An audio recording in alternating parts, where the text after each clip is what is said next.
नमस्कार मित्रांनो, पुन्हा एकदा तुमचं स्वागत आहे इन्फो मराठी 24 या यूट्यूब चॅनलवर। मित्रांनो, करोडो सरकारी कर्मचाऱ्यांचे दिवस बदलणार आहेत याबद्दल एक महत्त्वाची बातमी आलेली आहे। बातमी आहे करोडो सरकारी कर्मचाऱ्यांचे दिवस बदलणार, आली मोठी बातमी, जाणून घ्या अपडेट। मित्रांनो, काय आहे ही बातमी नक्की बघूया, पण त्याआधी जर तुम्ही आपल्या चॅनलवर नवीन असाल तर चॅनलला सबस्क्राइब करून बाजूला दिलेल्या बेल आयकॉनला नक्की क्लिक करा। आणि हो, व्हिडिओ जर कामाचा आणि महत्त्वाचा वाटला तर व्हिडिओला लाईक करून आपल्या मित्रपरिवारासोबत नक्की शेअर करा। आणि हो मित्रांनो, व्हिडिओला शेवटपर्यंत नक्की बघा जेणेकरून तुमच्याकडून कोणतीही इन्फॉर्मेशन सुटणार नाही। मित्रांनो, केंद्र सरकारने नुकताच 8वा वेतन आयोग जाहीर केल्याने सरकारी कर्मचाऱ्यांमध्ये खळबळ उडाली आहे। हा आयोग सरकारी कर्मचाऱ्यांचे पगार आणि भत्ते पुन्हा शेड्यूल करेल। सुमारे 50 लाख केंद्रीय सरकारी कर्मचारी आणि 65 लाख पेन्शनधारकांना याचा फायदा होणार आहे। आता प्रश्न असा पडतो की कमिशनचे फायदे कोणत्या राज्यात प्रथम पोहोचतील आणि कोणत्या कर्मचाऱ्यांना सर्वाधिक वेतन मिळेल। मित्रांनो, वेतन आयोग सर्वप्रथम कोणत्या राज्यात लागू होणार आहे याबद्दल आपण बघूया। मित्रांनो, जेव्हा केंद्र सरकार नवीन वेतन आयोगाच्या शिफारसी लागू करते तेव्हा सर्व राज्यांना त्यांचे पालन करण्याच्या सूचना पाठवल्या जातात, पण प्रत्येक राज्य आपल्या आर्थिक स्थितीनुसार आणि बजेटनुसार त्याची अंमलबजावणी करते।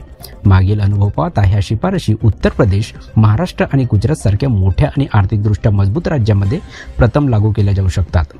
मित्रांनो, कोणत्या राज्यातील कर्मचाऱ्यांना जास्त पगार मिळेल याबद्दल आपण बघूया। मित्रांनो, 8वा वेतन आयोग लागू झाल्यानंतर उत्तर प्रदेश, बिहार आणि मध्य प्रदेशातील सरकारी कर्मचाऱ्यांच्या पगारात सुधारणा होण्याची अपेक्षा आहे। मीडिया रिपोर्टनुसार फिटमेंट फॅक्टर 2.86 पर्यंत वाढू शकतो, ज्यामुळे किमान मूळ वेतन अंदाजे 186% वाढेल। मित्रांनो, डीए हाईक अपडेट आणि फिटमेंट घटक ही दरवाढ ठरवतील।